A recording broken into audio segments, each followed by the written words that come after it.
Greetings, Earthers, Martians, Belters, members of the OPA. Welcome to episode 19 of Expanse, the Unofficial podcast. I'm your host, Lex Starwalker. And I'm your host, Nikki Starwalker. And we are back for season 2 of The Expanse. Woohoo! I'm excited. Are you excited, Nikki? Oh, yeah. I was really excited. I mean, I feel like I've been waiting forever for the second season. Yeah, I was just going to say the same thing. I'm trying to remember when season 1 wrapped up. I feel like it was like February. So it hasn't been quite a year, I don't think, but it feels like it's been forever. Yeah. And just been waiting on pins and needles all this time for season 2. And it doesn't help that all of the great people involved with The Expanse are constantly on Twitter telling us how awesome season 2 is going to be. And so finally, we got to see it for ourselves, the first 2 episodes at least. Yeah, and boy, was it great. As I suspected, they picked up the pace a bit more compared to season 1. And I really loved the way it moved. Right now, we're just going to go over the first episode here. Yeah, episode 1 of season 2, Safe. We were thinking, or I was thinking at least at first, that we'd just do 1 episode because they started us off with a double episode. But just so much happened, I thought we'd do 2 episodes, one for each one. So the first one was called Safe, and then the second one is Doors and Corners.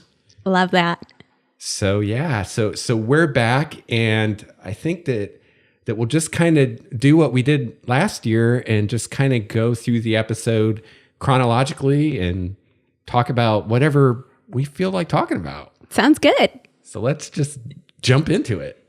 All right, so our first scene, actually, I'm pretty sure we've both seen this before now because it was one of the trailers that Sci-fi released for season 2.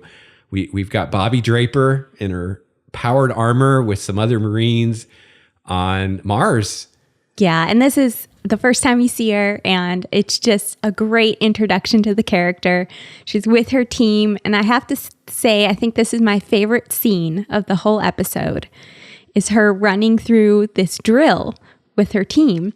And there's one part where she gets down on one knee, and she releases, I think, 5 small missiles, all at different targets that her team helped her map out. And it gave me chills. I loved it. Yeah, it was super cool. And it's kind of funny that we'd already seen this scene in the trailers, and definitely had us amped up to see what else Bobby was going to be doing this season. And great special effects, and really a great way to start the season and kind of, hit the ground running. Mm-hmm. Literally. Yeah.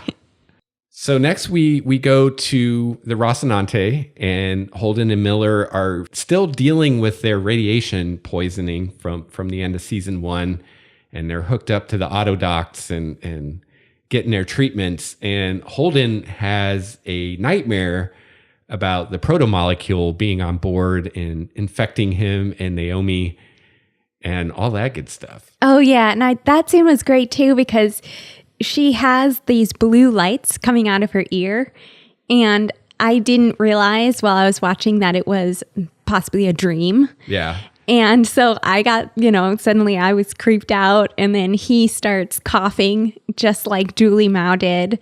Yeah. And the blue comes out of his mouth, and it's just so freaky. I loved it. Yeah, and I'm really psyched that we're seeing a lot more of the Rossi already this season. We're seeing more of the ship, and there's more going on the ship, and I'm really digging that. Oh yeah, and they seem to have like such a great grasp on the symptoms that the protomolecule induces in people. It just feels so real to me. Yeah, totally. So this episode kind of jumps around back and forth between characters so you can get an idea of how the story is evolving as we move quickly forward into the second season. And the next scene is with Avasarala, and she places the blame on Fred Johnson and kind of publicly blames things on him. And she walks out to her, I think it's a helicopter, and it explodes, almost killing her. No, it was a plane. It was a plane? Yeah. Okay. Thank you. So at this point, I was thinking, wow, what an amazing outfit.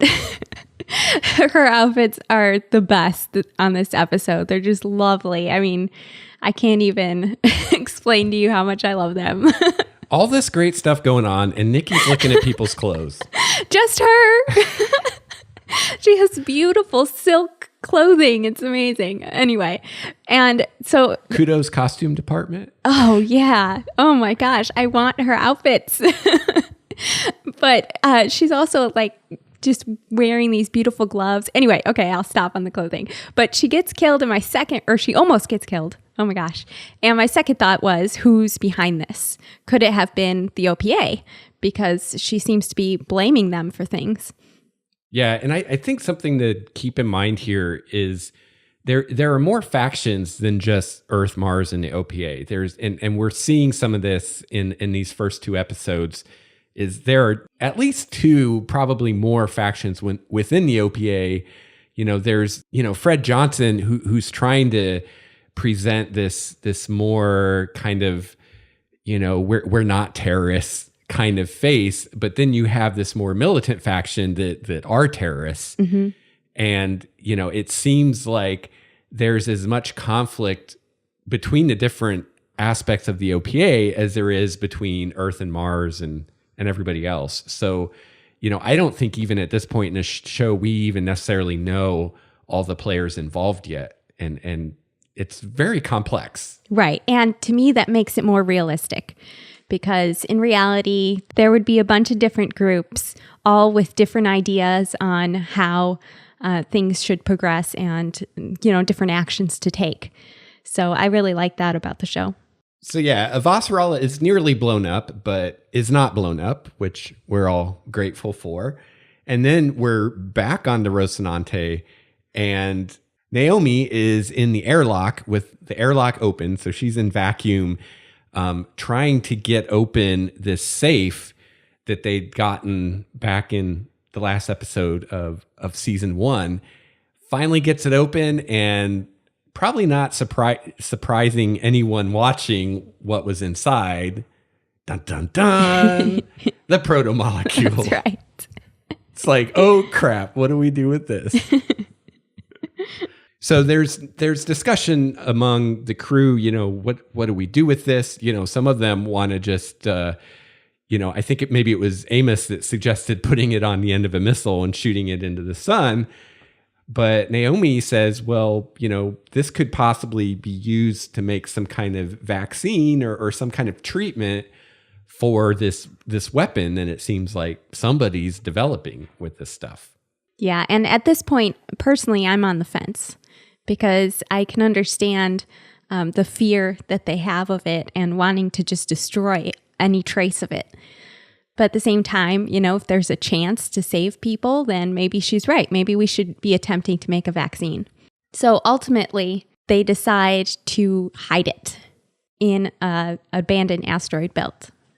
Yeah, and we're getting a little bit ahead of the show at this point, but that's fine because, like Nikki said, this episode, there's a lot of jumping around from different perspectives.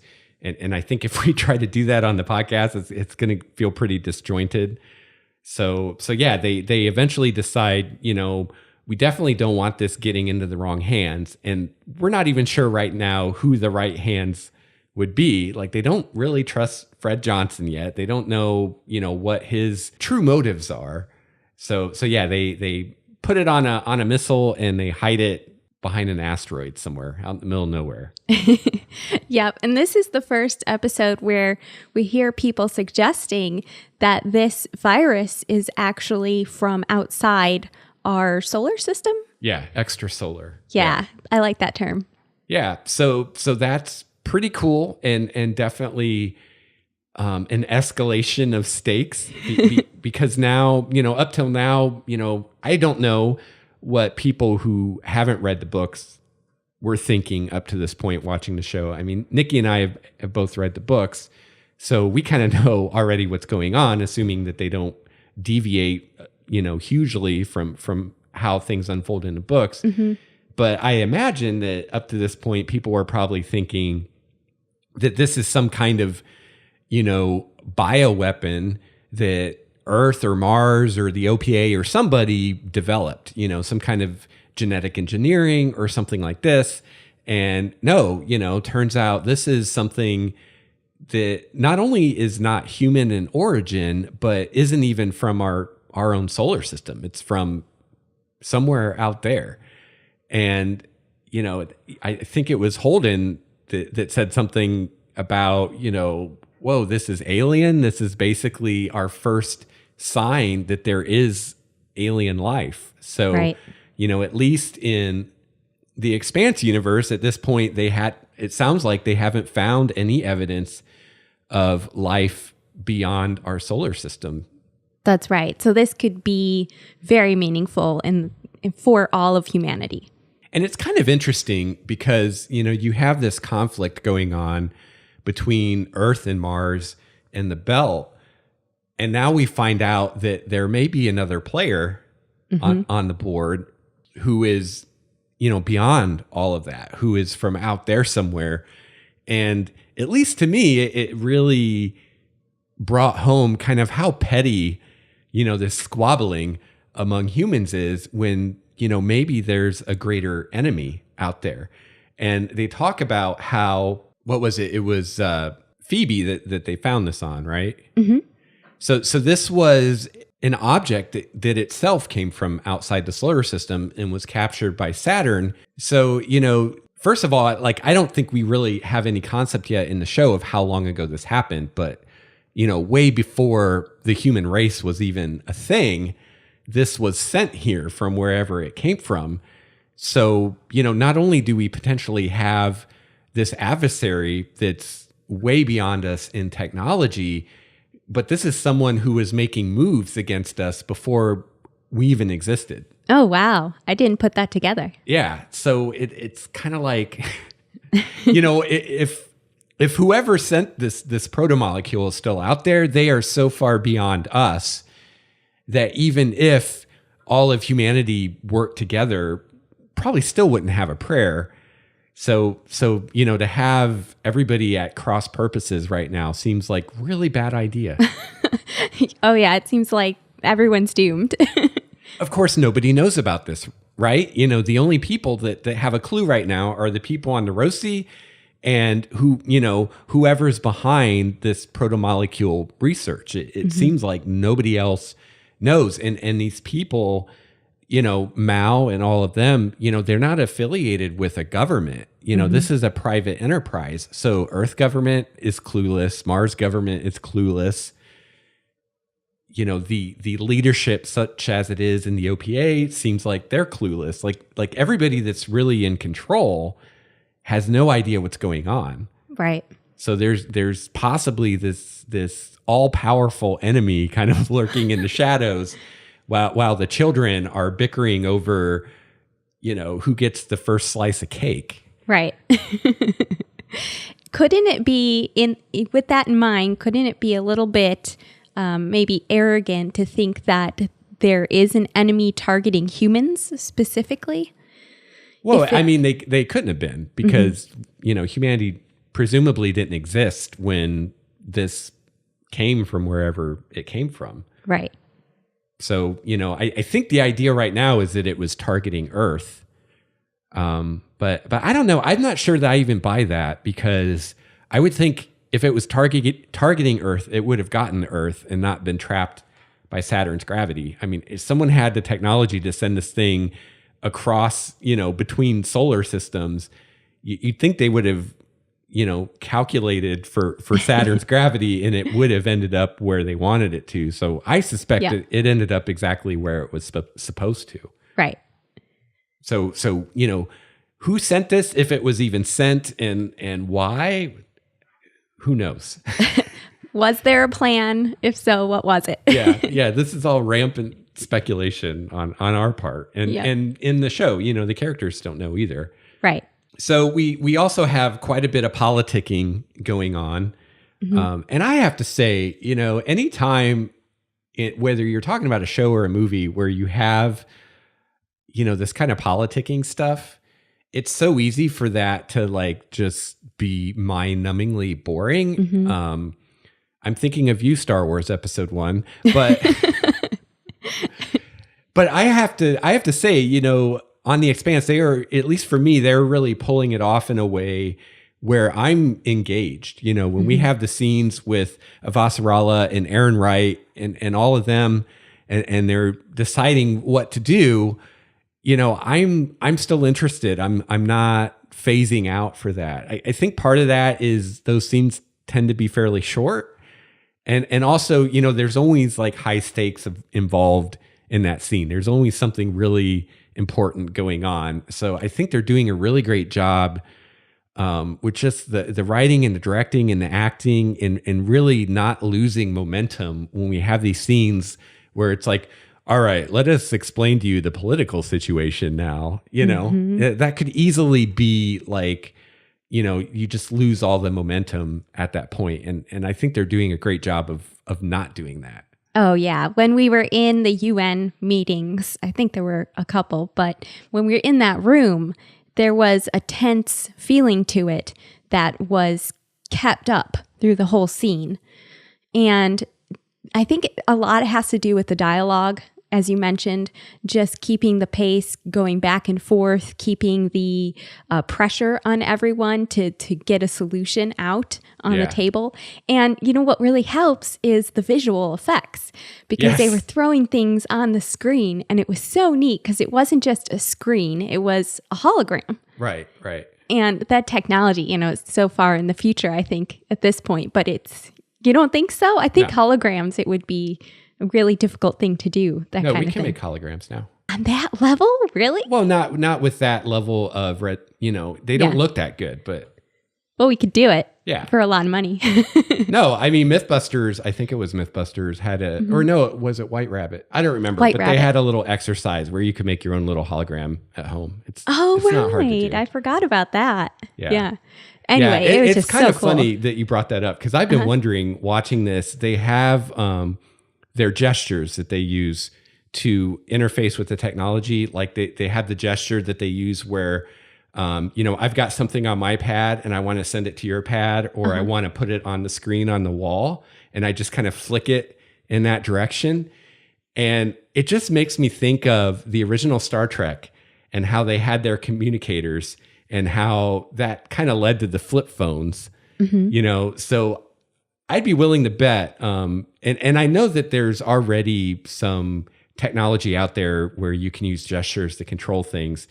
And I don't know, you know, how that works exactly. So maybe this is already a thing, but if it's not, I'd be willing to bet that when we have that and that's everywhere, that they're going to end up using these gestures that they're using in the show, just because it's going to be in the consciousness of, well, obviously this is how we would do that. Obviously, if I want to send my image to you, I would just kind of wave it in your direction. Right.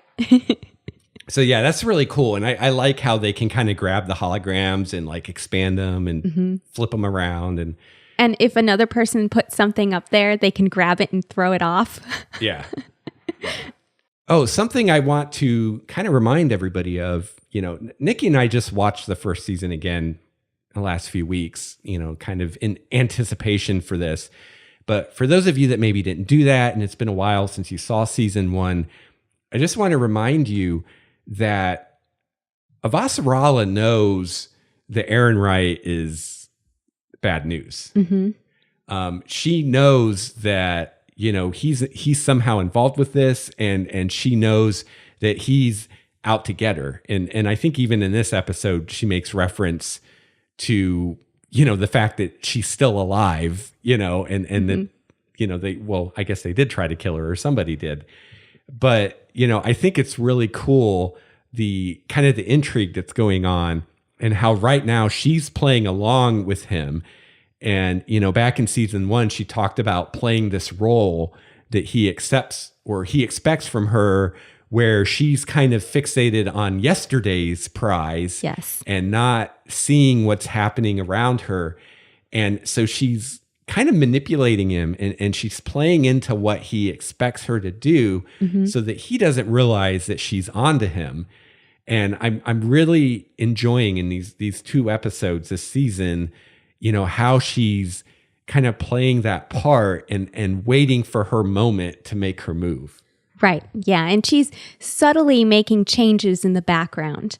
I think at this point, Aaron Wright is the one that wants to send a ship out because the Martians are sending a ship towards the Phoebe research station. Yeah, he's constantly trying to escalate. He's constantly trying to get a full war to break out. And right. I think it was in this episode Safe, but they're arguing about how to respond, to this ship that Mars is sending to Phoebe and how to react with this. And some of the people are like, we need to de-escalate this. And Aaron Wright is all for, we need to be strong and show that we're not going to take any crap off anybody. And there comes a moment where he asks her, well, what do you think? And she has to agree with him. She has to say, yeah, I think he's right. I think we need to be strong, even though she knows what he's up to. Right. Because if she wouldn't, then he would have been suspicious. And, yes. and that's not fitting in the part that she's playing right now. Exactly. Yeah. And she has to sit there making those calculations and weighing her options between acting now against Aaron Wright or following what he expects her to do. And I just really love that on her end, watching her work that way. And, in the background, she hires a spy in this episode. And so you're thinking, what is this spy going to do? Like, what is she going to do with the spy and Aaron Wright? And there's a lot going on there. And I'm really enjoying that. So then we go back to Bobby Draper, which, of course, we're excited to see her. That is putting it mildly. Yeah, we're big fans of Bobby, and we're big fans of Frankie Adams. Never seen her in anything before this, but she's killing it. Oh yes, she is Bobby to me now. Yeah, she's awesome.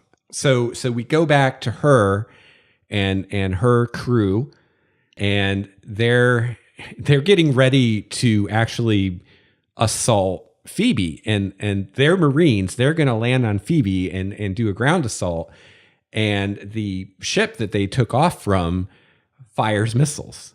Much to their surprise. Yeah. And Bobby isn't happy about it because, they're supposed to be landing and dealing with this. And now the ship is firing missiles, which, wasn't the plan, or at least wasn't the plan that she was told about. Mm-hmm. Yeah. And I have to say, before they head out, Bobby gives this amazing speech to her crew. I wish I remembered all the words to it, but if you watch the episode, watch it again because so much happens in this episode and pay attention to that speech. It just, if nothing else, it made me ready to go fight for the Martians. Yeah. So getting back to Bobby on the ship, they fire missiles and then we go back to the UN. And they're kind of watching this unfold, but there's a time delay of it. It sounds about like 20 minutes. Okay. So, it takes time for the transmissions to travel from where Bobby is to the people at the UN who are watching this. And so they see the Martian ship fire missiles. Of course, they assume that they're firing at the Earth ship. Mm-hmm. And there's this big argument on how to respond to this. What should we do? And so this is finally where we see Avasarala recommend, not escalating and not returning fire or whatever. So they finally decide, we'll wait to see what happens. And lo and behold, the Martians weren't firing at the Earth ship. They were firing at Phoebe. Right. And they did the classic, firing across the bow. The missiles fly by the Earth ship and hit Phoebe, blow it to smithereens. The pieces that are left are sucked down in the Saturn. And that's that. That's the end of Phoebe Station. Yep. So now, the people that know what was going on there are the only people that are ever going to know because there's nothing left. Yeah. And Bobby isn't happy about this. She kind of confronts, I think, her commanding officer and shows a lot of disrespect by sitting in his presence and just kind of ignoring him towards the end of the conversation. And I think Bobby at this point really wants revenge on Earth. She blames Earth for the Donager blowing up and to me, the character seems to look at things very black and white at this point. You know, we have yet to really get to know Bobby, but it seems like it's Martians and Earth, and she just wants Earth to understand that the Martians have a place and shouldn't be touched. Yeah, and part of what's going on here is the Martians are trying to terraform Mars, and right now they're living under domes. Their cities are under bubbles because Mars is not hospitable to humans, and there was a plan to terraform it. And this is part of the backstory of this story is in order to avoid war, Mars kind of put some of their terraforming plans on hold to kind of make Earth happy. And Bobby is pretty bitter about that. She's like, I'm not going to see a breathable atmosphere on Mars in my lifetime because, we don't want war with Earth. And her thing is, maybe war with Earth isn't something we should be avoiding. Maybe war with Earth is something that has to happen. And we can't move forward as a people until it does happen. Right. Yeah. And if I was on the Belters side in the first season, right now in the second season, I'm with the Martians. The commander of the Martian ship, his name is Sutton. While he's having this conversation with Bobby, she's kind of wondering, WTF, what happened, what was going on. And he tells her that, the reason they didn't fire on the Earth ship, which was a Hale, was because it outguns them. And, this is the point where Draper, what I was just talking about, says, maybe we shouldn't be avoiding war with Earth. Maybe it's kind of inevitable. Mm-hmm. Or it could be a solution in some way. Yeah. And then, finally we have a scene on the Rocinante where, there's been a lot of tension on the crew, right? There's tension between Holden and Amos. There's tension between Holden and Naomi, and between Naomi and Amos. And there's... And Amos and Miller. Yeah, and kind of Amos and everybody and Miller and everybody. And there's just been a lot of tension. And, there's this great line. I'm not sure if it was in this episode or the next one, where somebody said something about, I'm just glad, or aren't we just glad that Holden and Amos aren't trying to kill each other anymore? It was Holden and Naomi talking. Mm-hmm. And I thought that was funny because I felt like Holden was voicing the thoughts of us, the viewer. We're so glad that they're not trying to kill each other anymore. We're so glad that part of the story is over and now they can start working together as a team. And, I have to say, I really felt for Alex a lot in these two episodes. He's dealing with some guilt because, there's a scene where he's checking out the Belters that they rescued, the few people that they rescued from Eros that are on the Roci before they return to Tachi Station. And he's checking them to make sure they don't have the protomolecule on them. And he kind of has this argument with this Belter, and this guy's like, did you even try to rescue more people? And Alex is struggling with this. And he has the conversation with Amos at the bar where he's like, we could have packed a lot more people on the Roci and we didn't even try. We could have tried to go back for them. And Amos is very much like, hey, we took care of ourselves. We saved our crew. That's what's important. But Alex is really struggling with this, and he's really dealing with a lot of guilt. And, I know he's not the only one. I'm sure Amos isn't struggling with anything, but I'm sure that, Naomi and Holden are. And I just really felt for him. And I feel like at least at this point in the story, Alex is doing a lot to kind of humanize everything and kind of remind us that, hey, these are real people, that are suffering and dying and, Yeah, he shows a lot of compassion. Yeah. Mm-hmm. Yeah. So we have this final scene on the Roci in this episode where, he kind of feels like the crew needs the bond. Mm-hmm. And so he makes lasagna for everyone and they're all sitting there, the crew of the Roci. And so they're talking about, when they had this like black market cheese on Ceres and how, it disappeared and all this stuff. And then Miller comes in and it turns out, he knew about that and he was involved with that. And he starts, kind of telling his side of the story. And there's this moment between him and Amos where it's like, are we going to bury the hatchet or not? Mm-hmm. And Amos like moves his wrench so that Miller can sit down. And it's kind of like for me, that was the moment where it's like, okay, everybody's going to play nice on the Roci now. And finally, we can kind of put all this adversity behind us and start working together towards one goal. And I was really happy to see that. Yeah, totally. And if there was one character I felt for in this episode, it was definitely Miller, because, he gets on the ship and finds out that I think it was his best friend or one of his close friends from childhood was shot. Semi, the guy that gave him the hat. Right. And he wasn't there for it like we were, the audience. So he doesn't know exactly what happened and if it was a justified killing, so to speak. And of course, when he talks to Amos about it, trying to find out, like Amos is just completely unapologetic. And so it doesn't really help his case much in convincing Miller that this was something that had to happen. And obviously Amos doesn't feel bad about it.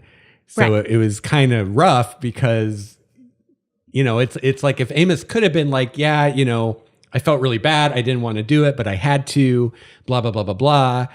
It would have been easier for Miller to accept, but Amos was just kind of like, I don't give a shit, Yeah. And it was funny though, because watching Amos talk to Miller, he was almost talking down to him. It was like, oh, you poor person, you have feelings. I have to dumb this down for you and explain why I did it in this gentle way. Before he slams him on the table. Right. And almost kills him. Yeah. Great stuff. So I feel like we've at least hit the highlights for this episode. Is there anything else you want to say about Safe, Nikki? No, I loved it. It just kind of got me ready for the season, and I'm totally pumped up now.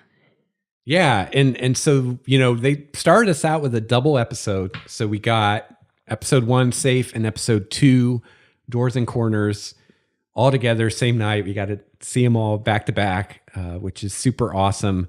So Nikki and I will be back to talk about Doors and Corners.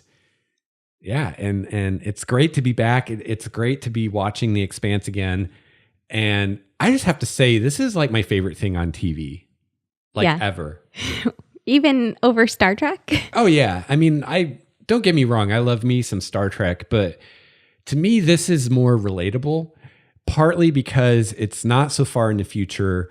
The technology is more recognizable. It's more like something like I could see us being where this is in 100 or 200 years from now. It's something just over the horizon, and, people haven't changed, where like Star Trek, for instance, first of all, it's so far in the future that a lot of the technology is like magic. I mean, you've got transporters and you've got warp drive and all this stuff. Mm-hmm. And it's like fantasy in a way.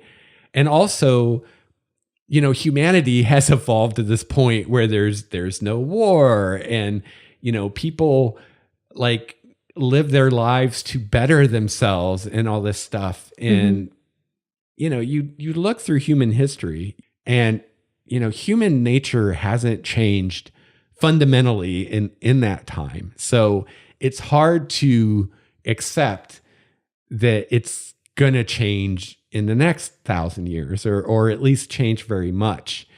And this is much more relatable. It's much more believable. And even though, here we are 200 or so years in the future and, there's still racism, it's taking a different form now. Mm-hmm. Now it's not what country on Earth are you from? Now it's, are you from Earth? Are you from Mars? Are you from the belt? But it's still racism, it's like, on the one hand, it seems like humanity hasn't really changed. It's still up to our old tricks. But on the other hand, it's like, look what they've accomplished. There are people living in these completely inhospitable environments, And so I think in its own way, it is a hopeful view of a possible future. And in a way, I think even more inspiring than Star Trek because it seems more likely. It's hard for me to believe that in a few hundred years, we're going to be where the people in Star Trek are. Where just everybody's cool with everybody and everything's hunky-dory all the time. And there's no war other than with non-humans, of course. We're not talking about non-humans when we say there's no war. But, that's hard for me to accept just because, again, so far we haven't evolved that much. So, there's this belief that our evolution is going to accelerate, in Star Trek. And I don't know, that's a nice thing to believe, but I don't see any evidence of it. So for me, this is more inspiring because it's like people are still people. People still have their flaws. They're still murderers and thieves and all that. But yet, despite that, humans have accomplished quite a bit, So I think it's cool. I dig it. And it just seems more grounded, because like I can understand, and I think to some degree, I think we can all understand what's going on. I mean, it's hard for me to see through the eyes of someone that isn't exposed to sci-fi at all, whether, how much they understand, like when there's gravity on a ship versus when there's not and things like that. But it seems like by this point in the show, like you kind of get it, like it's understandable. It's not magic, So I dig it. And it's just really fun to watch. Oh yeah. It's wonderful. And like you're saying in Star Trek, you always had to keep the characters at arm's length because you couldn't picture yourself in their shoes necessarily, at least for me. A lot of times that's how it felt. And like you're saying in this show, you can really say, I understand where Holden's coming from. I could see where I would make the same decision that Naomi just did. So yeah, I agree. Right. Mm-hmm. Yeah, I mean, these aren't superhumans. They're not perfect people. They're not Mary Sue's. They're very realistic human beings that are in these really difficult situations and doing very human things. So it's very relatable. So when they do the right thing or close to it or get through a hard situation, it feels more rewarding and more poignant than, for instance, Star Trek, where it's kind of hard to connect with these people because they're so self-righteous and they're so perfect. It's hard to relate to that, I think. Or at least for me, because I'm not perfect. So I have a hard time relating to perfect people. And I just find the action scenes, with bullets flying, even the space combats, we've got bullets flying. It's just so much more visceral than laser beams and stuff. I don't know. I just really dig it. And I feel like it's important. I don't want to get into real world stuff. I don't want to get into political stuff, but I do think that this vision of where we could go as a species and what we could accomplish as a species, this kind of optimistic idea of, hey, we're not just all on Earth, doing the same thing. We've done things that right now seem almost impossible. I think it's very inspiring. And I think right now it's important to have inspiration. It's important to be inspired. And I think that there's a lot of people out there, myself included, that not only are inspired, but get some hope from this vision of what our future could look like. For sure. I second that. Bobby kind of frames that in this episode, for lack of a better way to put that. And what I'm saying is that her character is standing there after the drill and she looks over the Martian Valley, and she's just thinking about what it could be. Right. And she projects in her heads-up display, she projects 100 years, and you can see this beautiful, lush green valley that just stretches on forever. And, like you said, humanity's come so far, but she's standing there dreaming still. And, she says someday we will have that. Yeah, and you really understand where her and the other Martians are coming from, because in that last scene with Sutton, she's talking about how these issues with Earth set them back 100 years. So when she was looking at that simulation that says 100 years from now, that could have been today if it weren't for this political stuff going on. Mm-hmm. And so you can really understand, her bitterness and her prejudice even, and where she's coming from, and how, even with this, what I'm calling kind of a hopeful vision of the future, we're still holding ourselves back because we can't get along. Can't we all just get along? I know, right? All right. Well, that is our thoughts on episode 1 of season 2, Safe. And again, we'll be coming back soon, discussing episode 2 and the rest of the episodes of season 2. And I just want to thank everyone who's reached out to us since we put out episode 18 almost a year ago. Everyone that's asked, hey, are you guys coming back? Everybody who's let us know how much you enjoy, this humble little show that we do, out of our love for The Expanse. And I just want to thank all of you. It's great to know that people are listening and that people remember us after a year, and that people are wanting to hear what we have to say. I'm not sure why people want to hear what we have to say, but I know, right? But I love the books. I love the show. And, if I had my way, everybody would be watching this every week. And I hope it's successful. I hope we have a season 3. And as far as, if you want to talk to us, if you want to let us know what you think of The Expanse or what you think of our podcast, I'm on Twitter @Lex Starwalker. I'm @Nikki Starwalker. You can always join the Google Plus community as well. It seems like every week we get somebody new in there. Yeah, and if you want an easy way to find the Google Plus community, you can just head to our website, starwalkerstudios.com. You can go find the show notes for this or any of The Expanse, the Unofficial podcast episodes, and we'll have a link to the community there. Another great way to get a hold of us is you can shoot us an email, expansepodcast@gmail.com. And yeah, otherwise, head to the website, starwalkerstudios.com. You can find all kinds of great ways to get a hold of us. So again, we'll be back soon to discuss the next episode. But until then, conserve your oxygen and your water. Resources are scarce out in the outer solar system. So long, and thanks for all the fish. Slip and burn. Donkey balls. Doors and corners, kids. Doors and corners.